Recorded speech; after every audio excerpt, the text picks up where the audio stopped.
I've spent most of my adult life working on oil rigs, primarily as a saturation diver. Now, if you are unfamiliar with the job, it means spending long periods in the deep, pressurized environments, usually hundreds of feet underwater. There's a certain isolation to the work, a kind of meditative solitude that drew me in at first. In the depths, surrounded by silence and shadows, I felt at peace. Now, the thing about diving at such extreme depths, though, is that there's no quick escape. If something goes wrong, you can't simply shoot to the surface. You'd have to ascend slowly, decomposing to avoid the bends, or decompression sickness, which can be fatal.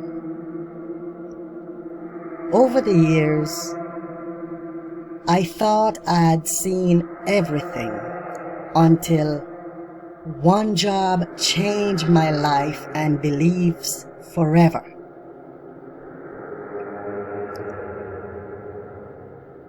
I've been with my team for over 8 years, thriving on the challenges and the darkness below. Then came a job working on the Jupiter oil rig, a massive structure that was being moved to a new deep water location. For us divers, it meant long shifts, unpredictable hours, and pushing our limits. The underwater crew was responsible for all sorts of technical tasks, from connecting pipelines to checking for structural stability. My dive partner, John, wasn't as fond of the job isolation as I was. He often joked that if he could make the same money scrubbing floors on land, he'd be out of the diving game in a second. But as for me though, the deep sea solitude was perfect. It was my sanctuary from the chaos above.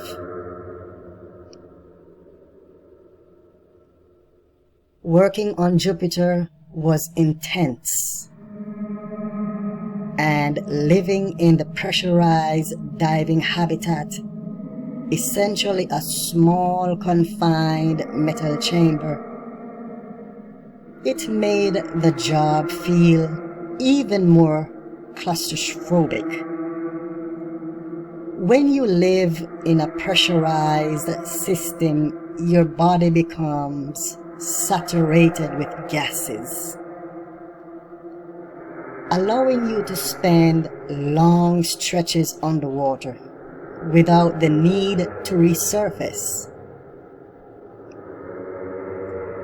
It's the ultimate tool for underwater labor, but also means that the smallest mistake can be very deadly. Our lives depended on the surface crew providing a steady supply of compressed air and checking our vitals. Any error up there meant we could die down there. that looming danger was always present, but I managed to bury it in the back of my mind until things took a strange and terrifying turn.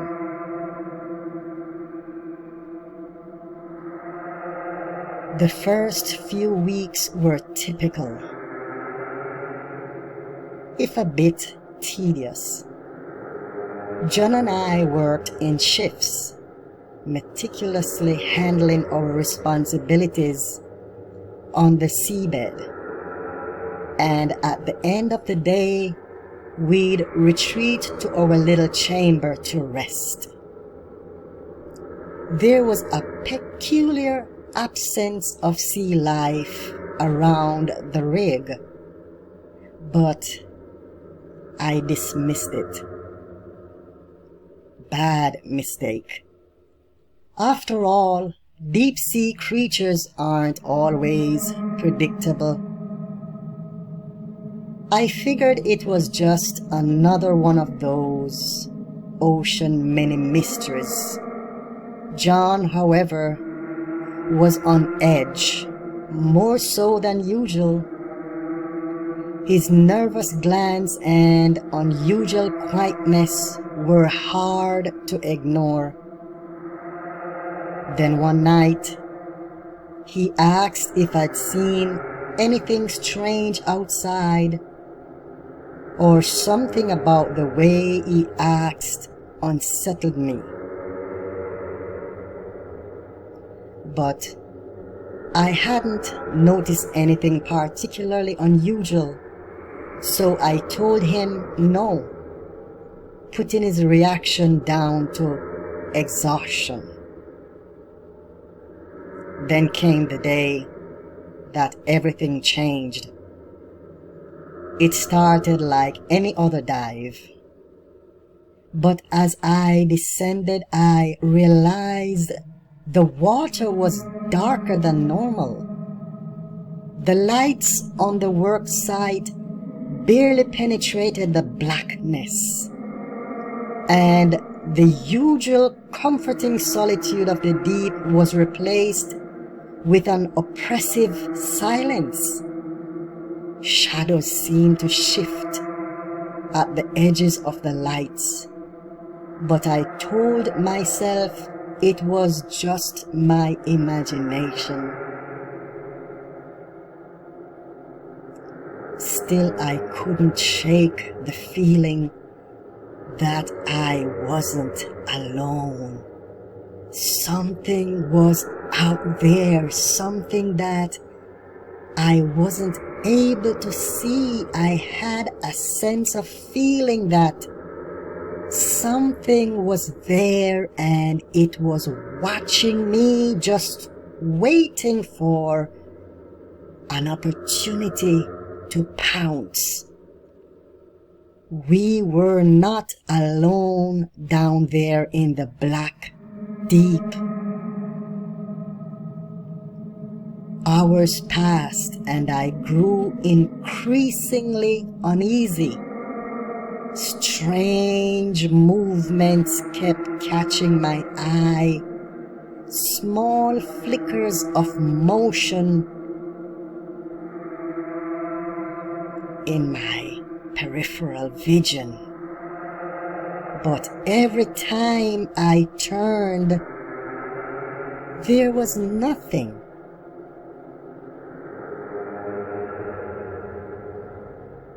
I was growing very nervous. After my shift, I started my ascent back to the chamber, relieved to leave the darkness behind. I was about halfway up when something massive brushed past me in the darkness, in the blackness. The force nearly threw me off the ascent line. I froze, my heart pounding, and I was very scared. I shined my light around but saw nothing. My mind was racing. I thought to myself, could it be a shark? Or some kind of giant fish? But it didn't feel like any of those. There was something different. Something wrong about it. Then it happened again. A shadow moved in the corner of my eye. Only this time I saw it clearly. A massive alien-looking creature shaped somewhat like a stingray but way more larger. It glided past with a disturbing grace, its limbs seemingly too long, trailing in the water, its eyes large and red glowing. As it swam, I saw what looked like arms stretching out, with webbed fingers tipped with long, dark talons. My stomach twisted with fear. I'd never seen anything like it. All my years of diving in the dark waters, I've seen it all, I thought, but never saw nothing like this. Was I hallucinating? Was the pressure affecting my mind?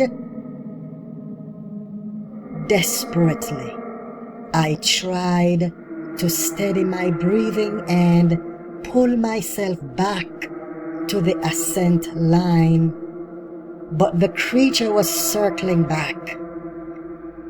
It brushed against me, its scaled body scratching along my suit, and I felt the weight of it in the water, the sheer power of its mass.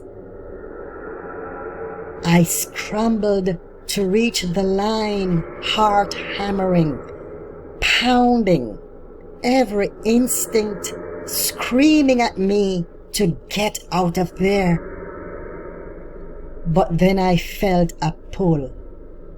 Looking down, I saw something even more horrifying. A set of tentacles wrapping around me, covered in tiny spiny barbs that pierced my diving suit.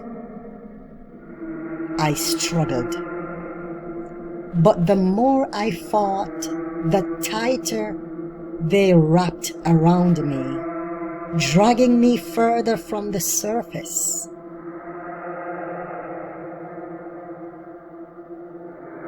What made it worse? My radio wasn't working.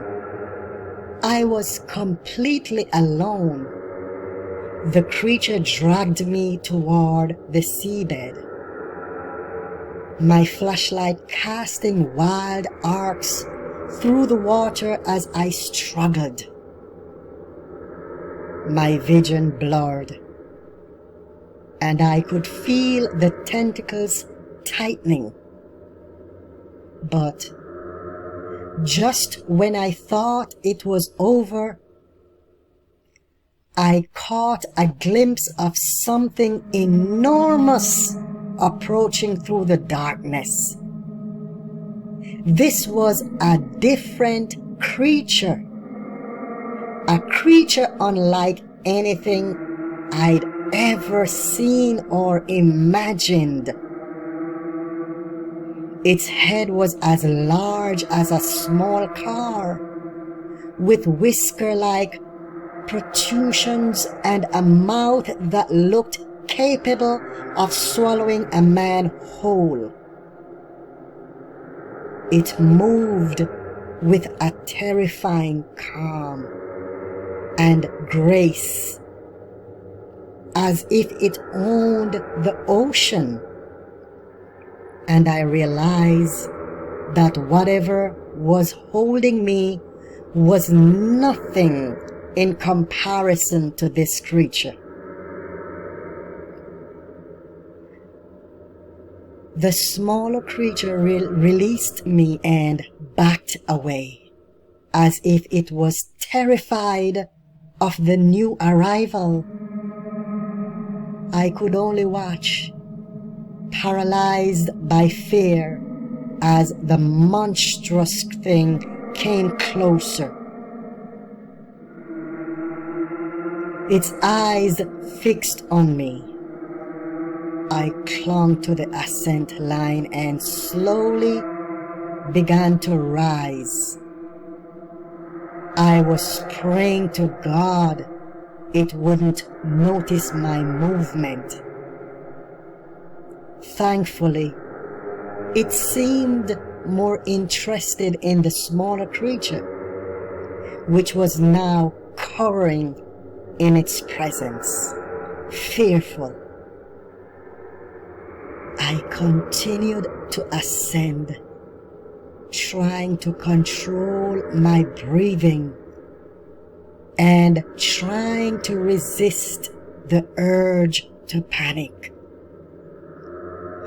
By some miracle, I made it back to the chamber, barely holding myself together.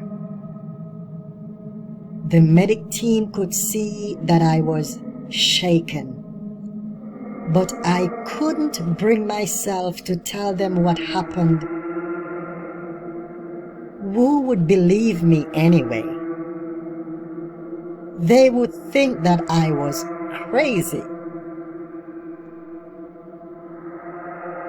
John and I were sent topside a month later. Both of us suffered from panic attacks and vivid nightmares. We could hardly sleep at night. We were afraid to even close our eyes. I didn't talk about it with anyone except John, who told me that he'd seen something similar before, but he kept silent because he thought he was going insane from the isolation and from diving those depths. But now he knew that it was real. Later we found out that the company sent another team down to finish the job. And they were all lost. None of them ever came up to the surface. Every last one of them were lost, except for one diver who surfaced too quickly and died from decompression sickness. Before he died, he was muttering something about monsters in the water just before he passed.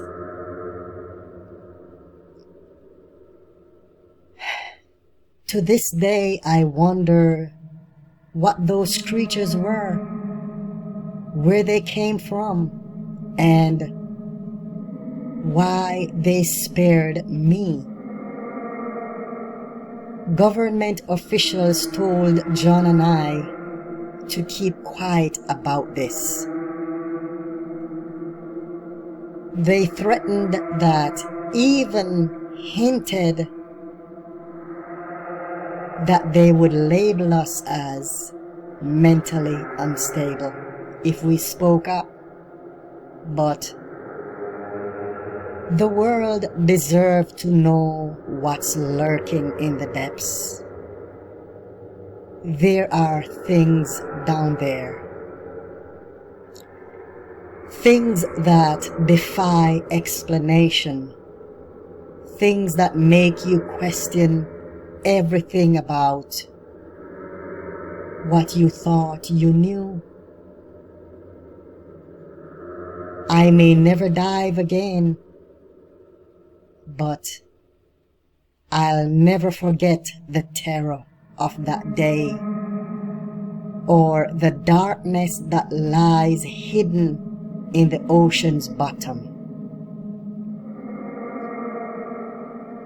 For you divers who dive deep in the dark, be aware. There is something out there. There are things below the deep in the darkness that you have never seen before. They are not telling you guys everything. They are not telling you the truth. You need to know the truth before you make another dive in the deep. Be aware. Keep your eyes peeled if you have to go down there. Keep on watching, because there are things below the water who are watching you. Even though you might not see them at first, they see you.